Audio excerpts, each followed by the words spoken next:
nơi lơ lộn ní vấy đây cầm ro cứ thay bẩm phật chẳng cô cầm nứt từng bẩm môi ní cứ chỉ cô cầm nứt đây cầm ro anh vậy bàn thà bong bồn và hai chim mình nghi lư cả lọ mau thế hai con mình nghi lư ca chay đầm lê trên pi lục ru to tại mặt đòn đói bẩn đông nơi cô cầm nứt sầm khăn tiền bẩm môi ní đây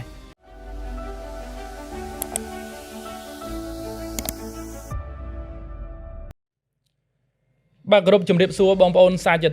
thằng ngày ní cứ chật thằng ngày đò bị say khang men tên đòi xa tại thằng ngày ní cứ cho nên chụp chụp môi nâng việc mình để nhom tay tại bên chân nhom tay tại tam đàn đạp nơi video đôi chia miệt ca bảo lục trơn khang men tên lúc cứ chiaประเทศกรมปรึกษาภิบาลมนตรีเป็ดกมาអង្គរសៀមរាបហើយលោកក៏ជាអគ្គនាយកក្រុមហ៊ុន campaign ថ្នាំពណ៌ជាតិផងដែរដូច្នេះកុំឲ្យខាតពេលវេលាយូរបងប្អូនសូមគោរពអញ្ជើញស្វាគមន៍លោកគ្រូសោមសម្បត្តិជាមួយខ្ញុំទាំងអស់គ្នាបាទគ្រប់ជំរាបសួរលោកគ្រូបាទសូមគោរពជំរាបសួរហើយសូមជំរាបសួរប្រិយមិត្តទាំងអស់បាទលោកគ្រូសុខសប្បាយថ្ងៃនេះបាទអូបើយើងនិយាយពីសុខសប្បាយមួយរយៈនេះគឺសុខភាពល្អមែនតើអត់ដែលចេះឈឺសំបីតែផ្ដាសាយក៏ដែរមានដែរបាទអូអញ្ចឹងល្អលោកគ្រូដោយសារតែសុខភាពគឺជាចំណុចចាប់ផ្ដើមដំបូងបំផុតបើយើងអត់មានសុខភាពទេលោកគ្រូទោះបីយើងមានចំណេះជំនាញប៉ុណ្ណាយើងពិតជាមិនអាចធ្វើឲ្យបានទេបាទទ្រឹស្ដីរបស់ខ្ញុំផ្ទាល់ហ្មងថាសម្រស់ជាលៀបសុខភាពជាទ្រព្យប្រាជ្ញាជាទ្រព្យសិលជាអាវុធអញ្ចឹងខ្ញុំយកសុខភាពគឺជាទ្រព្យសម្បត្តិធំជាងគេបងអស់បាទល្អមែនតើលោកគ្រូបាទអញ្ចឹងលោកគ្រូថ្ងៃនេះមែនតើទៅខ្ញុំទៅតែគ្រប់អញ្ជើញលោកគ្រូចូលរួមកម្មវិធីទេប៉ុន្តែលោកគ្រូអាចលេខលើកពេលវេលាបានមកចូលរួមលឿនខ្លាំងមែនតើលោកគ្រូឆ្លើយតបក៏លឿនកំណត់ពេលវេលាក្នុងការចូលរួមក៏លឿនផងដែរអញ្ចឹងបងប្អូនលោកគ្រូមានគោលគំនិតសំខាន់មួយចំនួនដែលខ្ញុំពិតជាពេញចិត្តខ្លាំងមែនតើហើយខ្ញុំដាច់ខាតត្រូវតែអញ្ជើញលោកគ្រូមកចូលរួមនៅក្នុងកម្មវិធីអញ្ចឹងជាកិច្ចចាប់ផ្ដើមដំបូងខ្ញុំសូមអញ្ជើញលោកគ្រូធ្វើការបកស្រាយនៅគោលគំនិតដំបូងមួយដែលខ្ញុំពិតជាចាប់អារម្មណ៍ខ្លាំងមែនទែនមួយរយៈចុងក្រោយនេះអញ្ចឹងគោលគំនិតដំបូងនោះគឺកុំខ្លាចគេអន់ចិត្តគួរខ្លាចខ្លួនឯងអន់អញ្ចឹងសូមគោរពអញ្ជើញលោកគ្រូបកស្រាយនៅចំណុចទី1នេះលោកគ្រូបាទជាបឋមគឺគណៈសូមក្រាបថ្វាយបង្គំហើយនឹងជម្រាបសួរបងប្អូនទាំងអស់ហើយមូលហេតុដែលថាខ្ញុំតែងតែប្រើពាក្យគណៈសូមក្រាបថ្វាយបង្គំហ្នឹងដោយសារពេលដែលទៅក្រៅទៅជួបប្រសង់ណាមួយចំនួនមកសួរថាលោកគ្រូអីចឹងណាអាត្មាតាមដានកម្មវិធីចែកម្លែករបស់លោកគ្រូដែរដល់ពេលអញ្ចឹងក៏នឹកឃើញថាអ្នកទស្សនាមិនមែនត្រឹមតែប្រសក់ទេក៏មានប្រសង់ដែរណាហ្នឹងហើយមួយទៀតខ្ញុំទៅក្រៅប្រទេសក៏មានបងប្អូនយើងនៅក្រៅនោះស្គាល់ដែរណាបែបតែខ្ញុំមិនទាន់បានទៅប្រទេសឆ្ងាយទេប៉ុន្តែចិត្តស្គាល់ដែរម្ល៉េះហើយបានពេលជម្រាបសួរមិនដែលភ្លេចរឿងជម្រាបសួរអ្នកនៅក្រៅប្រទេសទេហ្នឹងព្រោះតាមខ្ញុំដឹងមកគឺកម្មវិធីនេះគឺក្រៅពីយើងនិយាយជាភាសាខ្មែរយើងក៏មានការបកប្រែទៅជាអក្សរនិងជាសំឡេងបាទជាភាសាអង់គ្លេសដែរបាទនេះគេហៅថាយើងឈានទៅកាន់វេទិកាពិភពលោកមួយបាទហ្នឹង global អញ្ចឹងតាក់ទងមួយនឹងសំណួរដែលសួរថាឬក៏ជាកំណត់ដែលថាកុំខ្លាចគេអន់ចិត្តខ្លាចតែយើងនេះវាអន់ហ្នឹងណាបាទព្រោះខ្ញុំចង់ឲ្យយល់ខ្ញុំចង់ឲ្យយល់ពាក្យថាចិត្តនិងគំនិតបើមែនតែពាក្យតែមួយឯហ្នឹងឃើញទេអញ្ចឹងបើយើងអន់ចិត្តក៏វាស្មើគំនិតអន់ហ្នឹងហើយប៉ុន្តែបើពេលយើងនិយាយថាអន់ចិត្តដូចថាធម្មតាតែបើយើងនិយាយពីអន់គំនិតយើងទៅជាខឹងតែផ្ទុយទៅវិញតែបើយើងនិយាយពីថាចិត្តខ្លាំងយើងទៅជាមានអារម្មណ៍ថាអត់ល្អតែបើគំនិតខ្លាំងយើងថាល្អបងប្អូនស្ដាប់ខ្ញុំឲ្យតន់ណាឃើញទេយើងមានពេលខ្លះយើងដូចយល់បញ្ច្រាស់ហ្មងបើគេនិយាយថាចិត្តខ្លាំងណាឯងចិត្តខ្លាំងយើងធំរៀងធំចង់ខឹងតែបើនិយាយថាឯងគំនិតខ្លាំងទៅជាសុបាយចិត្តវិញថាគេទៅសើយើងមកបើគេនិយាយថាយើងចិត្តអន់ណាយើងរៀងត្រង់តូចចិត្តតែយើងភ្លេចគិតថាកាប់ប្រអាចិត្តអន់ហ្នឹងវាដូចជាគំនិតអន់ដែរណាបើចឹងគំនិតអន់ហ្នឹងវាកាន់តែផុងជ្រៅទៅទៀតណាម្ល៉េះហើយបានជាខ្ញុំចង់ឲ្យបងប្អូនយើងយល់អំពីថាចិត្តនិងគំនិតហ្នឹងការពិតបើមែនតើវាពាក្យតែមួយទេហ្នឹងគ្រាន់តែថាអូខេចិត្តឬចិត្តតៈហ្នឹងអាចថាយើងយកពីបាលីមកចឹងទៅបាទគំនិតយើងយកពីសំស្ក្រឹតមកចឹងទៅប៉ុន្តែការពិតពាក្យហ្នឹងន័យតែមួយសោះម្ល៉េះហើយខ្ញុំលើកអាហ្នឹងមកនិយាយដោយសារពេលខ្លះណាឃើញយើងរស់នៅនៅក្នុងចិត្តអ្នកដទៃបាទឬក៏រស់នៅលើគំនិតរបស់អ្នកដទៃអត់រស់នៅនឹងចិត្តគំនិតខ្លួនឯងហើយខ្មែរយើងខ្លាចច្រឡំយើងប្រើពាក្យជាទូទៅយើងប្រើពាក្យចិត្តគំនិត ដោយសារឲ្យគាត់លោកបញ្ជាក់ហ្នឹងគេហៅចាស់ពីមុនបញ្ជាក់ថាឲ្យយល់ថាហ្នឹងវាតែមួយទេចិត្តនឹងគំនិតវាតែមួយទេហ្នឹងហើយម្ល៉េះហើយបើសិនជាយើងរស់នៅដោយខ្លាចគេអន់ចិត្តហ្នឹងហើយយើងខំប្រឹងផ្គប់ចិត្តគេហ្នឹងហើយអញ្ចឹងវាមានន័យថាចិត្តគេមិនគំនិតគេមិនយើងចេះតែខំប្រឹងធ្វើតាមទៅវាទៅជាខ្លួនឯងនេះ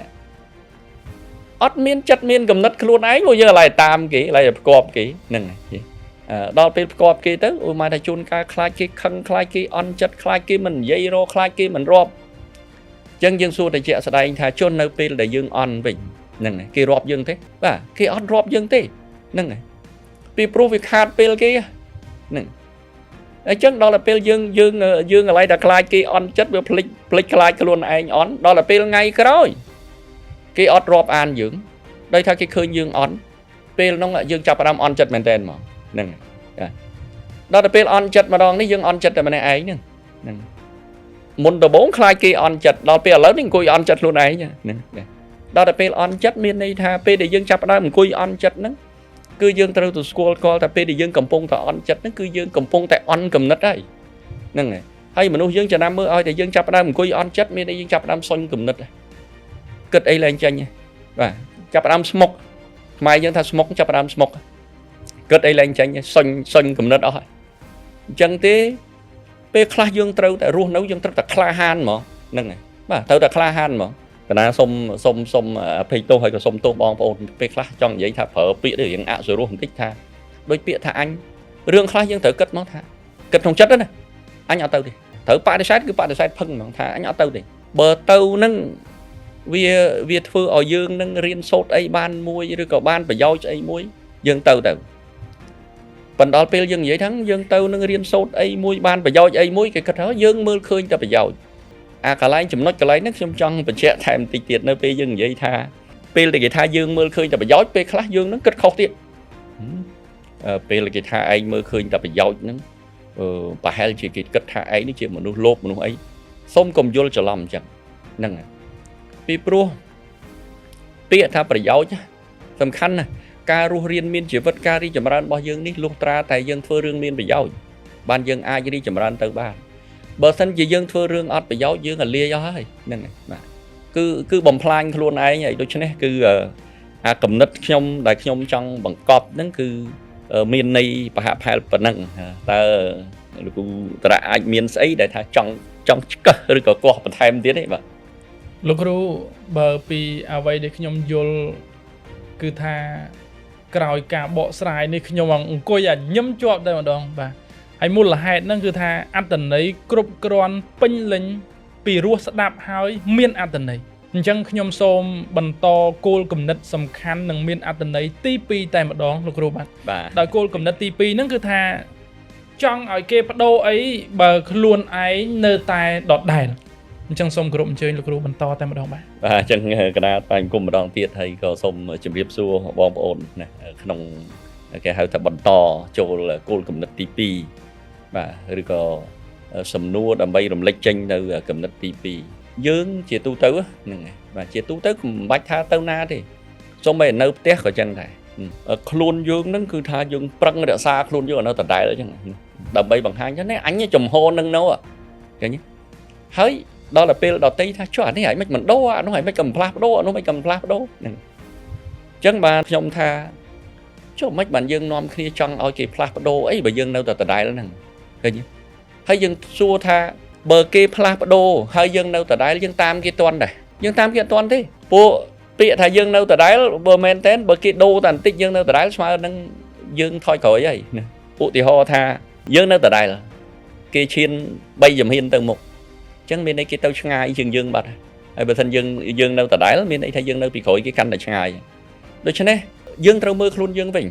បាទត្រូវមើលខ្លួនយើងវិញអាហ្នឹងកត្តាទី1កត្តាមួយទៀតអ្វីដែលយើងត្រូវគិតថាពេលខ្លះអ្នកដទៃគេមិនផ្លាស់ប្ដូរទេពីព្រោះគេក៏កំពុងតែចាំមើលយើងផ្លាស់ប្ដូរដែរអត់អញ្ចឹងហ្នឹងហើយដល់ពេលអញ្ចឹងអាក្នុងគណៈដែលគេកំពុងតែចាំមើលយើងផ្លាស់ប្ដូរអាយើងហ្នឹងក៏ទៅតែចាំមើលគេផ្លាស់ប្ដូរដែរណាអញ្ចឹងមានន័យថាយើងទាំងពីរនាក់ហ្នឹងកំពុងស្ថិតនៅក្នុងស្ថានភាពរងចាំដូចគ្នាណាខ្ញុំឧទាហរណ៍ថាប្តីនិងប្រពន្ធចុះ ប្រពន្ធគាត់ថាបើសិនតែបងឯងបដូរអានេះមួយនោះពីរខ្ញុំនឹងបដូរអានេះមួយនោះពីរប្តីក៏កំពុងតែគិតថាបើសិនជាអូនឯងដូរអានេះមួយពីរទៅខ្ញុំក៏នឹងបដូរអាហ្នឹងមួយពីរដែរអញ្ចឹងមានន័យថាពីរនាក់ហ្នឹងស្ថិតនៅក្នុងការរងចាំដូចគ្នាអត់មាននរណាចាប់ផ្ដើមមុនទេហ្នឹងហើយអញ្ចឹងសំណួរដែលយើងត្រូវសួរថាអ្នកណាគេចាប់ផ្ដើមមុននៅក្នុងសង្គមយើងច្រើនដែលចង់ឈ្នះចង់ចាញ់គឺមានន័យថាយើងមិនព្រមបដូរទេយើងចាំថាគេដូរមុនពីព្រោះយើងថាបើគេដូរមុនយើងឈ្នះហ្នឹងហើយបើយើងដូរមុនយើងទៅជាចាញ់គេវិញតែការពិតបើយើងនិយាយពីក្នុងស្ថានភាពជាក់ស្ដែងដែលធ្វើឲ្យជីវិតរៀងរីកចម្រើនណាអ្នកដូរមុន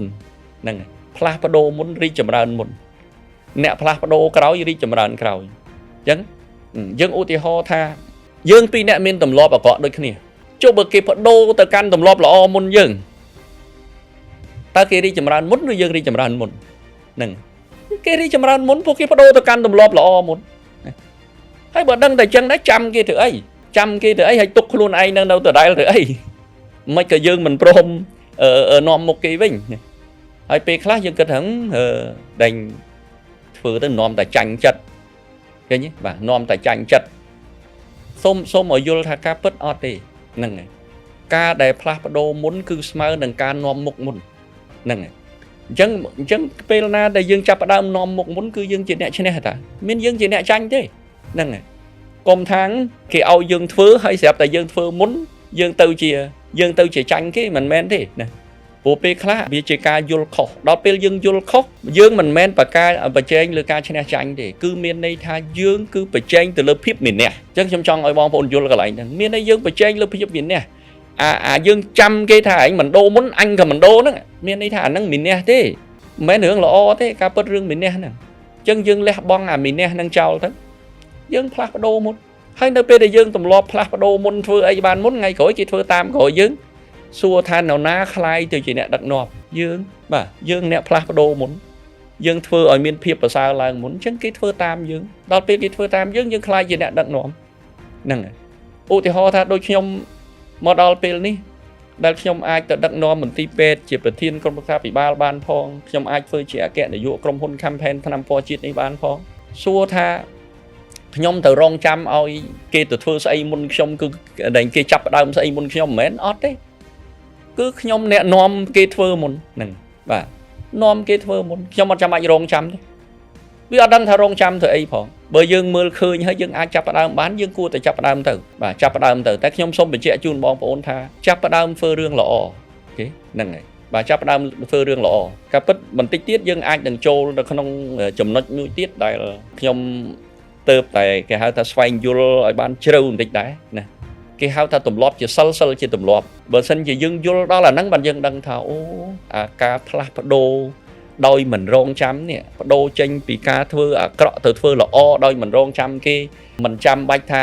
ហែងធ្វើល្អមុនអញទៅចាំអញធ្វើល្អតាមក្រោយមិនបាច់ទេការពិតយើងធ្វើល្អមុនទៅព្រោះយើងធ្វើល្អមុនយើងបានសិលមុនហ្នឹងហើយគេអ្នកធ្វើយឺតឬគេអត់បានធ្វើមានន័យថាគេចាញ់សិលយើងហ្នឹងហើយបើនៅក្នុងរឿងសម័យបុរាណមានន័យថាអ្នកណាចាញ់សិលគេចាញ់ហើយបាទហ្នឹងហើយអរគុណខ្ញុំសូមបញ្យល់ប៉ុណ្ណឹងចុះក្នុងគំនិតគោលគំនិតទី2ហ្នឹងបាទលោកគ្រូហើយនឹងបងប្អូនទាំងគ្នាគោលគំនិតរបស់លោកគ្រូនីមួយពិតជាមានអត្ថន័យខ្លឹមសារហើយបើសិនជាបងប្អូនស្ដាប់ដោយការគិតពិចារណាខ្ញុំហ៊ានធានាថាបងប្អូននឹងមានការផ្លាស់ប្ដូរទោះបីជាតិចក្តីឬច្រើនក្តីអញ្ចឹងកុំឲ្យខាតពេលវេលាយូរបងប្អូនសូមគោរពអញ្ជើញលោកគ្រូធ្វើការបកស្រាយទៅលើគោលគំនិតសំខាន់ទី3ដែលបានលើកឡើងថាបើធ្វើច្រើនមិនបានល្អ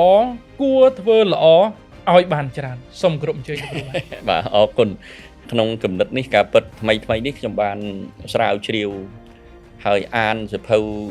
ជារួមគឺក្នុងផែនការរបស់ខ្ញុំមិនដល់មួយអាទិត្យចប់មួយក្បាលទេគឺមួយខែចប់មួយក្បាលអញ្ចឹងធ្វើការផងបាទស្រាវជ្រាវតាមប្រព័ន្ធ search ផងបាទប្រព័ន្ធស្រាវជ្រាវផងហើយនឹងអានសៀវភៅផងហើយអញ្ចឹងយកអាហ្នឹងមកផ្គុំមកក៏រកឃើញគំនិតមួយថាបើសិនជាយើងធ្វើច្រើនមិនបានល្អចុះមិនក៏មិនធ្វើល្អឲ្យបានច្រើនប៉ុន្តែយើងភាគច្រើនគឺយើងខំប្រឹងធ្វើច្រើនប៉ុន្តែច្រើនណាមើលទៅដូចរវល់ណាតែឲ្យរកស្អីមួយខ្លឹមអត់បានចុះបើអញ្ចឹងដដែលមិនក៏មិនព្រម ធ្វើល្អឲ្យបានច្រើនវិញពាក្យថាធ្វើល្អឲ្យបានច្រើនមានន័យថារឿងហ្នឹងល្អប៉ុន្តែធ្វើឲ្យបានច្រើនដងបាទហ្នឹងហើយធ្វើឲ្យបានច្រើនដងឬក៏ធ្វើឲ្យបានទៅជាចំនួនច្រើនចេញពីអាល្អហ្នឹងទៅវិញឧទាហរណ៍ថាឥឡូវបងប្អូនអ្នករស់ស៊ីចុះអ្នកខ្លះបើកហាងលក់ម្ហូបអួតម្ហូប100មុខប៉ុន្តែសួរថាមានមួយមុខឆ្ងាញ់អត់ថាអត់ទេអញ្ចឹងយើងសួរថាចាំបាច់មានម្ហូប100មុខអត់ឆ្ងាញ់ទាំងអស់ហើយមិនក៏មិនមានម្ហូបតែ3មុខហើយមួយណាក៏ឆ្ងាញ់ទៅហើយយើងឧទាហរណ៍ថា100មុខដោយសារវាអត់ឆ្ងាញ់ភាគច្រើនលក់អត់បានហ្នឹងហើយលក់បានបន្តិចបន្តួចតែដល់ពេលគេឆ្ងាញ់តែ3មុខឯងប៉ុន្តែមួយមុខនេះគេលក់បានរាប់រយចានហ្នឹងហើយអញ្ចឹងយើងសួរបងប្អូនវិញថាយើងធ្វើម្ហូបតែ3មុខមួយមុខលក់បានរាប់រយចានក្នុងមួយថ្ងៃនេះហើយនឹងយើងមានម្ហូបរាប់រយមុខហើយមួយថ្ងៃលក់បាន20 30ចាននេះយើងចង់ធ្វើមួយណាអាហ្នឹងខ្ញុំនិយាយថាអ្នកធ្វើម្ហូបចុះបាទ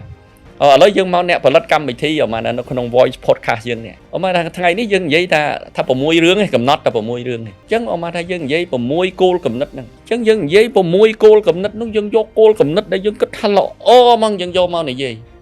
យើងប្រសើរជាងថ្ងៃនេះអូយច្រើនណាស់ល្អខ្ញុំចែករំលែក20 30រឿងប៉ុន្តែ20 30រឿងជួនកាលវាអាចថារតែមួយរឿងពីររឿងហ្នឹងឲ្យល្អហ្នឹងវាអត់បានដល់ពេលវាអត់បានអ្នកមើលធុញមិនដឹងថាមើលបានប្រយោជន៍អីចឹងសុកចិត្តថាឲ្យបងប្អូនស្ដាប់តែ6គោលគំនិតហ្នឹងទៅហើយយកទៅមើលហើយពេលដែលស្រឡាញ់មើលវាបានច្រើនដងដោយសារតែវាល្អមើលហើយមើលទៀតអត់ធុញយើងមើលចម្រៀងខ្លះមិនបានល្បីមែនអមកដូចចម្រៀងលោកតាស៊ិនស៊ីសមុទ្រអីចម្រៀងខ្លះគាត់ច្រៀងតាំងពីបើគិតពើឥឡូវមកដល់ឆ្នាំ2025គាត់ច្រៀងតាំងពីឆ្នាំ60អីមកវា60ផ្លាយឆ្នាំហើយយើងនៅតែយកមកច្រៀងចឹងបាទហើយនៅតែព្រោះនៅតែចង់ស្ដាប់ហើយស្ដាប់ទៀតនឹងអត់ធុញដោយសារអីដោយសារវាល្អអស្ចារ្យរហូតដល់យើងដាក់ថាអធិរាជសំឡេងមាសអីចឹងអញ្ចឹងអានឹងដូចគ្នាគឺនៅពេលដែលយើងធ្វើអីមួយបានល្អហើយយើងធ្វើវាឲ្យបានច្រើនធ្វើរឿងល្អនឹងឲ្យបានច្រើនធ្វើហើយធ្វើទៀតទៅវាចំណេញដល់យើងខ្លួនឯងជាអ្នកធ្វើផងវាចំណេញដល់អ្នកដែលទទួលអាទង្វើនឹងពីយើងផងបាទមួយទៀតខ្ញុំសូមឈានចូលទៅអ្នកផលិតវិញណាបាទអ្នកផលិតអ្នកខ្លះទៅចូលដល់រោងចក្រគាត់ពួកខ្ញុំនៅខាងរោងចក្រដែរអ្នកខ្លះចង់និយាយថាស្អីក៏ធ្វើបានដែរហ្នឹងប៉ុន្តែបើគាត់នៅក្នុងទីផ្សារថាមានម៉ាកយីហោណាមួយដែលគាត់មានគុណភាពល្អទេល្បីទេអត់មានហើយសួរថាឥឡូវផលិតបានរាប់មួយមុខនេះមួយខែផលិតបានប៉ុន្មានសឹងតែអាចនិយាយបានថាអត់មានមុខណាដែលផលិតដល់ចំនួនមួយដែលអាចមានប្រាក់ចំណេញបានប៉ុន្តែបើសិនជាយើងមានផលិតផលឧបមាថាយើងធ្វើមកគុណភាពល្អមកហើយមានតែ 4-10 មុខទេប៉ុន្តែមួយមុខយើងផលិតរាប់ម៉ឺនបាទក្នុងមួយខែផលិតរាប់ម៉ឺនហើយមួយមុខណាក៏ចំណេញដែរអញ្ចឹងសួរបងប្អូនវិញយើងចង់ផលិត 4-10 មុខមួយមុខលក់បានរាប់ម៉ឺនហើយចំណេញគ្រប់មុខហើយនឹងយើងមួយទៀតយើងទៅផលិតអូយរាប់រយមុខប៉ុន្តែអត់មានមួយមុខណាចំណេញអញ្ចឹងយើងខាតម្ល៉េះហើយបានជាខ្ញុំលើកគំនិតនឹងមួយថាកាលណាតែយើងធ្វើច្រើនហើយវាអត់បានល្អមានន័យថាវាស្មើនឹងខាតវាខាតទាំងពេលវាខាតទាំងលុយវាខាតអីសពបែបសពយ៉ាងតែបើយើងធ្វើល្អហើយបានច្រើនវិញបើសិនជាពេលវេលាក៏ចំណេញពេលវេលាបើការចែករំលែកក៏ចំណេញដល់ទាំងយើងអ្នកចែកនិងអ្នកទទួលហើយបើសិនជាយើងរកស៊ីក៏យើងមានប្រាក់ចំណេញដែរហ្នឹងបាទហ្នឹងហើយយើងហៅថាប្រយោជន៍បាទនេះសូមសង្ខេបជូនលោកគ្រូហើយនឹងមិត្តអ្នកស្ដាប់ប៉ុណ្្នឹងចោះបាទលោកគ្រូបានអញ្ចឹងមកដល់ពេលនេះគឺ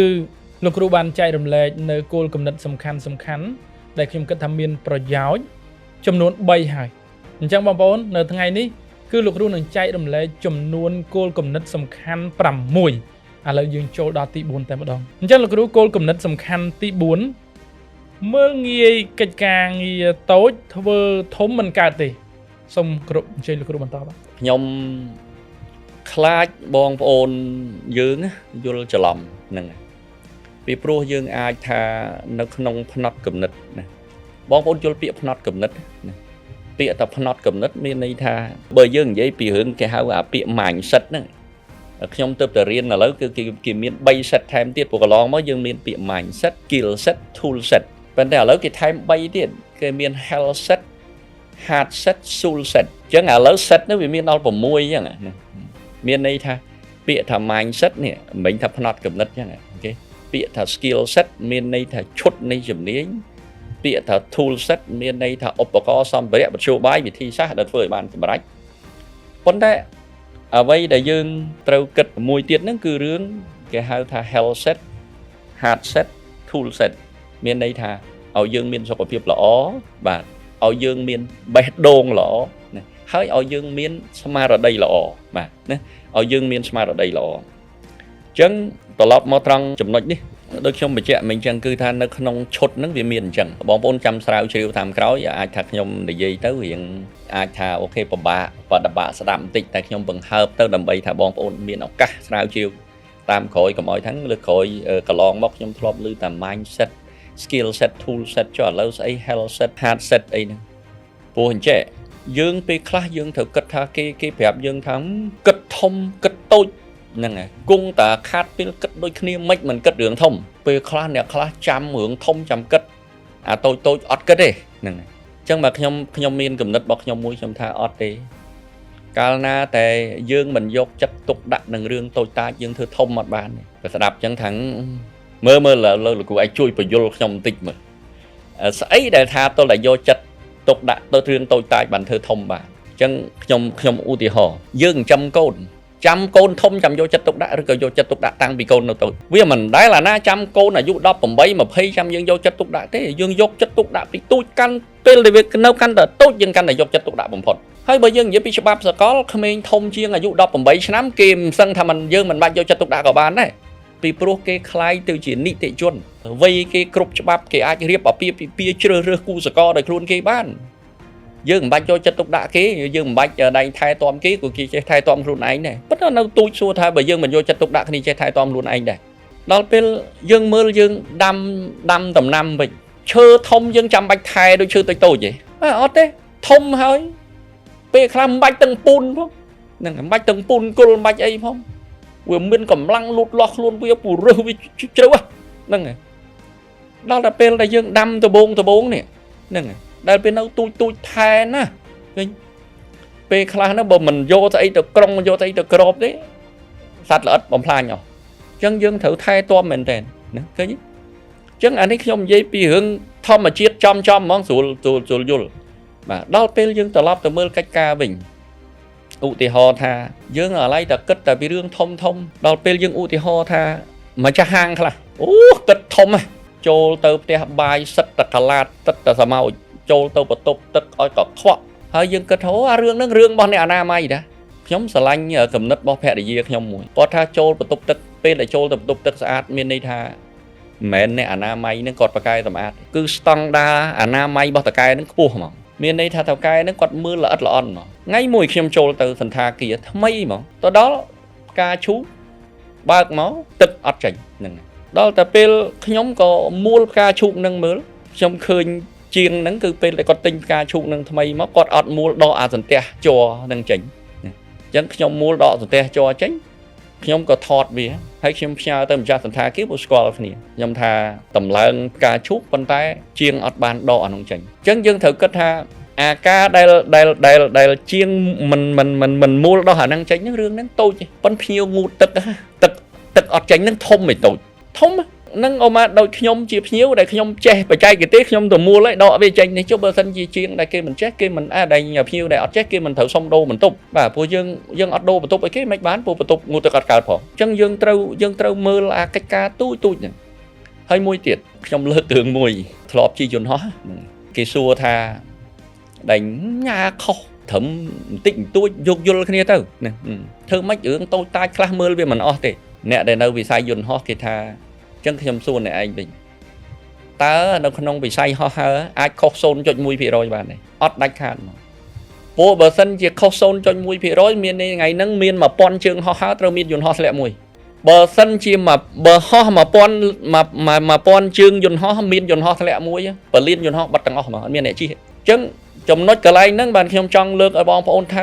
កុំគិតពីរឿងថាចង់ធ្វើកិច្ចការធំហើយដោយអត់មើលកិច្ចការទូចពីព្រោះរឿងខ្លះបរាជ័យធ្ងន់ធ្ងរខ្ញុំលើកឧទាហរណ៍មួយកាលហ្នឹងមានយានអវកាសអាមេរិកមួយធ្លាក់ហើយចុងក្រោយចំណុចដែលធ្វើឲ្យយានហ្នឹងធ្លាក់គឺដោយសារតែរងកស៊ូមួយហើយរងកស៊ូដែលលិចប្រេងហ្នឹងបើគិតទៅថ្លៃវាតែ7កាក់អត់ដល់$1ទេប៉ុន្តែដោយសារតែយើងអត់បានមើលវាអាងតែវាថោក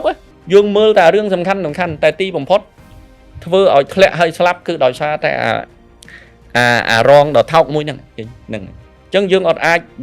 មើលបានទេណាមកឡើយហើយបានអ្វីដែលយើងនិយាយហ្មងគឺមានន័យថាខ្មែរយើងគឺក៏យើងប្រើពាក្យមកឆ្លាតដែរហើយបងប្អូនត្រូវយល់ហ្មងគិតរាក់គិតជ្រៅមិនមែនរាល់ពេលសិតតែគិតជ្រៅទាំងអស់សិតតែល្អទេហ្នឹងហើយពោះរឿងខ្លះពេលយើងគិតជ្រៅពេកអារាក់នៅមុខនេះមើលមិនឃើញហ្នឹងហើយងាប់មានងាប់នឹងអាជ្រៅហ្នឹងណាងាប់នឹងអារាក់ហ្នឹងអញ្ចឹងបងប្អូនឯងអញ្ចឹងគេប្រើពាក្យគិតរាក់គិតជ្រៅឃើញទេណាគិតវែងគិតឆ្ងាយហ្នឹងហើយមើលទៀបមើលខ្ពស់អញ្ចឹងគេឲ្យយើងមើលទាំងអស់មិនអាចមើលតែខ្ពស់អត់មើលទៀបទេអញ្ចឹងមើលធំមើលតូចមើលការងារធំតូចអញ្ចឹងគេឲ្យមើលទាំងធំមើលទាំងតូចហើយបើសិនជាយើងទៅស្ដាប់ហើយគិតថាអូអាធំចាំគិតកុំទៅរវល់មកទូចធ្វើកិច្ចការធំអត់បានទេខ្ញុំហ៊ាននិយាយអញ្ចឹងពួកយើងខ្វះភាពហ្មត់ចត់ខ្វះភាពឥតល្អន់ផ្នត់គំនិតរបស់យើងហ្នឹងវាធុញទ្រាន់នឹងភាពល្អិតអញ្ចឹងនៅពេលដែលកិច្ចការដែលថាវាម៉ត់ចត់ព្រឹត្តព្រៀងមែនទែនវាទាមទារល្អិតណាហ្នឹងហើយខ្ញុំឧទាហរណ៍ខ្ញុំនៅខាងផលិតល្អិតខ្លាំងហ្នឹងហើយល្អិតមែនទែនមកយើងឧទាហរណ៍ថាខុសតែមួយដំណក់គឺខុសពណ៌គេហើយអញ្ចឹងយើងមិនអាចថាអូកុំខ្វល់មួយវាអត់ទេណាព្រោះវាលំអៀងតែមួយដំណក់គឺវាខុសមកម្ល៉េះហើយចំណុចកន្លែងហ្នឹងគឺខ្ញុំចង់ជម្រាបជារំលឹកបងប្អូនថាយើងចង់ធ្វើកិច្ចការធំទម្លាប់ខ្លួនឯងឲ្យរៀនមើលល្អិតល្អន់មកហ្នឹងមើលល្អិតល្អន់ទៅដល់ពេលយើងទៅធំអ្នកដែលដើរពីក្រោយយើងសិតតែអ្នកល្អិតល្អន់មកហ្នឹងតែបើយើងអត់ល្អិតល្អន់ទេអ្នកដែលឡើងបន្តពីយើងគ្មានអ្នកល្អិតល្អន់ទេសិតតែពួកខ្ជិះហើយយើងងាប់នឹងខ្ជិះហ្នឹងអត់រកប្រាក់ចំណេញឃើញទេហើយអត់រកគុណភាពកើតទេហ្នឹងអញ្ចឹងបានគំនិតនេះគឺខ្ញុំលើកឡើងមកខ្ញុំគិតថាវាមានប្រយោជន៍សម្រាប់អ្នកស្ដាប់បាទអរគុណមានគុណតម្លៃខ្លាំងមែនតើលោកគ្រូបាទហើយខ្ញុំសង្ឃឹមថាបងប្អូនក៏នឹងជក់ចិត្តដូចខ្ញុំដែរខ្ញុំអង្គុយញឹមរហូតមកបងប្អូនបាទគឺពេញចិត្តខ្លាំងមែនតើអញ្ចឹងលោកគ្រូគោលគំនិតសំខាន់ទី5គឺទម្លាប់ល្អកើតសិលដែលលោកគ្រូទើបតែបង្ហើបមុននេះមិញដែរឥឡូវដល់តែម្ដងសូមគ្រប់អញ្ជើញគ្រូបន្តបាទអរគុណហើយការពិតអាចថាខ្ញុំជាសហគ្រិនម្នាក់ក្នុងចំណោមសហគ្រិនមួយចំនួនណាដែលឥឡូវនេះយើងចាប់ផ្ដើមព្យាយាមស្វែងយល់អំពីគេហៅធម៌ហើយនឹងសិលបាទហើយខ្មែរយើងជាទូទៅយើងច្រើនតែប្រើពាក្យថាសិលធម៌ឬក៏សីលធម៌ហ្នឹងហើយមានន័យថាពាក្យថាសីលធម៌វាមានន័យថាសិលបូកធម៌ហ្នឹងតែកន្លងមកអ្វីដែលយើងយល់ឲ្យតែលឺសូសិលធម៌យើងគិតថាប្រហែលជាវារឿងតែមួយទេហ្នឹងហើយប៉ុន្តែការពិតអត់ទេពាក្យថាសិលធម៌មានតែសិលផងធម៌ផងបាទឧទាហរណ៍ថាខ្ញុំនិយាយរឿងមួយចុះណាតែគោលសិល5មិនសុំតែទី1ចុះយើងនិយាយអំពីរឿងបាណាតិបាតាវេរមណីសិក្ខាបទាំងសមាទិយមិណាមានន័យថាវាចាណាគេហៅថាអីកិរិយាមិនដេញសម្លាប់សត្វអីណាបាទសម្លាប់សត្វអីហ្នឹងអញ្ចឹងកន្លែងចំណុចទី1ហ្នឹងគឺមានន័យថាអាការដែលយើងប្រកាន់អូខេមិនបៀតបៀនជីវិត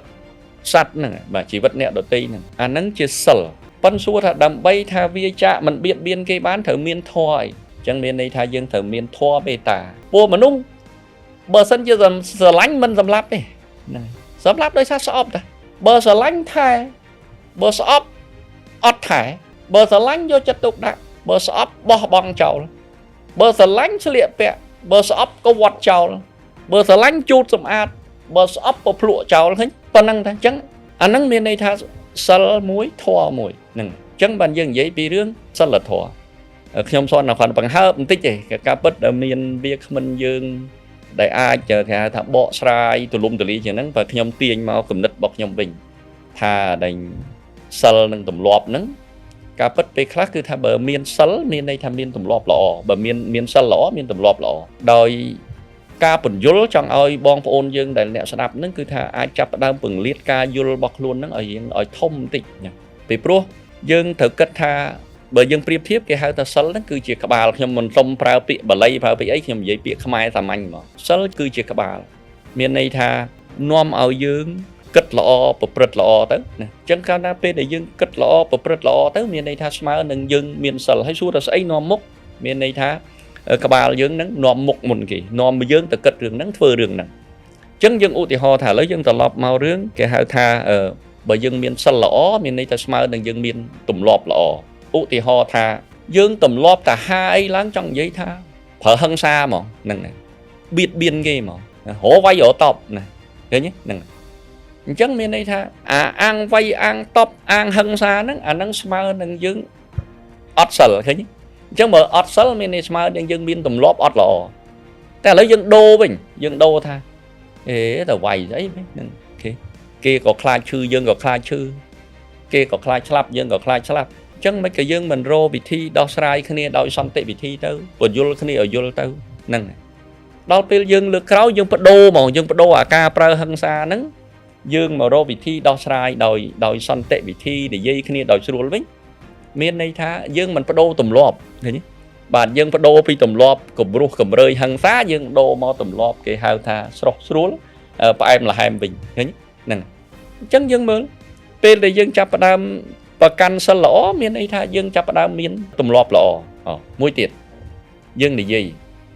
Obama tha dương ta hà láng chê bà chào mà ô bọt vạ chê bà chào này dây cùng ruột cùng rơi này dây mình bật phút của họ bao ra vậy đó là tên dù tới việc mình tới chỉ tùm lóp giấy sấy có mình bật giấy sấy có cầm ruột cầm rơi giấy sấy có cầm riêng cầm hai vấn đề tôi từ mình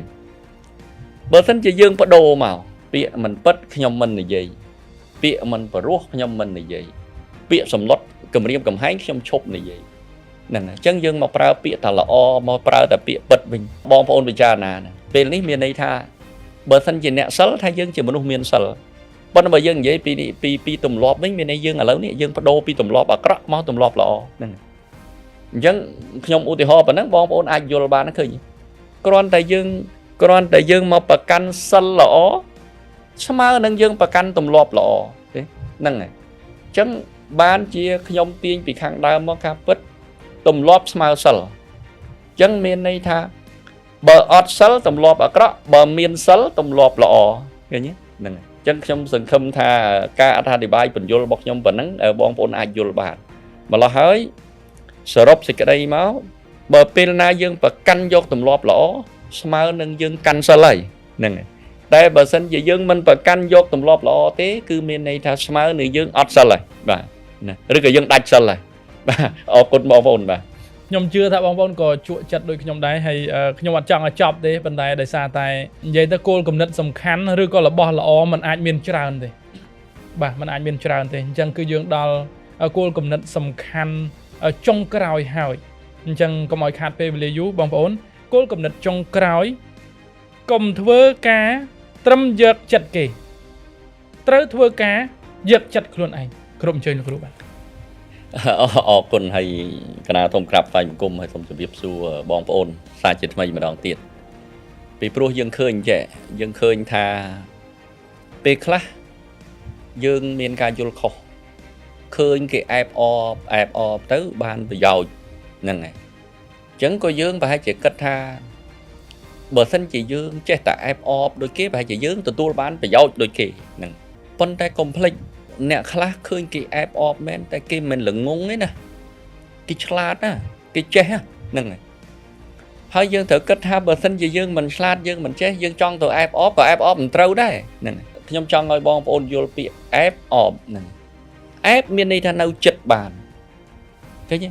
ốp miền này tha srop từ bàn chân cái che ép ốp đến cái bậc cái á cái ai trôi chật bàn hơi cái ai srop từ bàn tiệt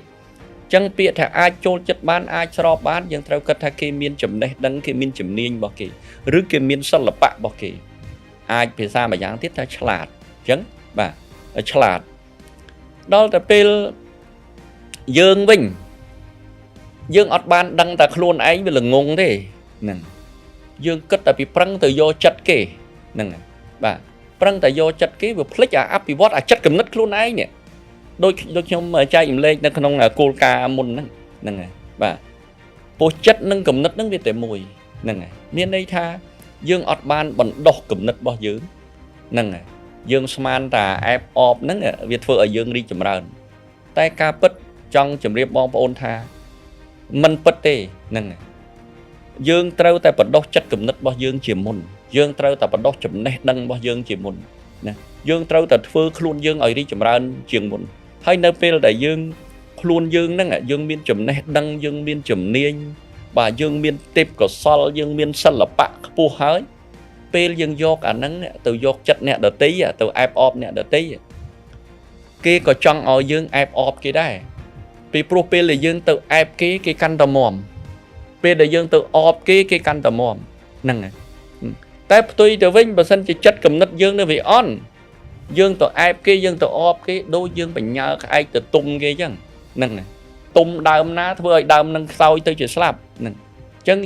ខ្ញុំចង់លើកគំនិតហ្នឹងខ្ញុំចង់ឲ្យបងប្អូនយល់ថាអត់ទេយើងមិនមែនគ្រាន់តែចង់ទៅអែបអបគេដូចអាដែងជាបញ្ញាក្អែកទេហ្នឹងហើយបាទគឺយើងគាត់ចង់ទៅជាដើមឈើមួយដែលពេលដោះអែបគេនៅពេលដែលយើងចាក់ឫសទៅក្រោមគឺយើងជួយចិញ្ចឹមដើមឈើដែលនៅក្បែរហ្នឹងទៀតឲ្យមានកម្លាំងលូតលាស់ហើយយើងទាំងពីរហ្នឹងឈរអែបគ្នាវាទប់ខ្យល់បានហ្នឹងហើយបាទហើយពេលដែលយើងមានផ្កាមានស្លឹកជ្រុះមកយើងคลายជាជីចិញ្ចឹមគ្នាទៅវិញទៅមកហ្នឹងហើយនេះអញ្ចឹងឲ្យយល់ថានេះអាយកចិត្តឬអែបអបវាមានន័យអញ្ចឹងវាចេញពីកម្លាំងរបស់យើងអត់អាចគ្រាន់តែយើងទៅតោងឬក៏យើងទៅពឹងគេហើយក្រោយមកការពិតធ្វើឲ្យអ្នកដែលយើងទៅពឹងអ្នកដែលយើងទៅតោងនោះកាន់តែចុះខ្សោយទេហ្នឹងហើយបើខ្លួនយើងវាខ្លាំងយើងទៅអែបគេកាន់តែខ្លាំង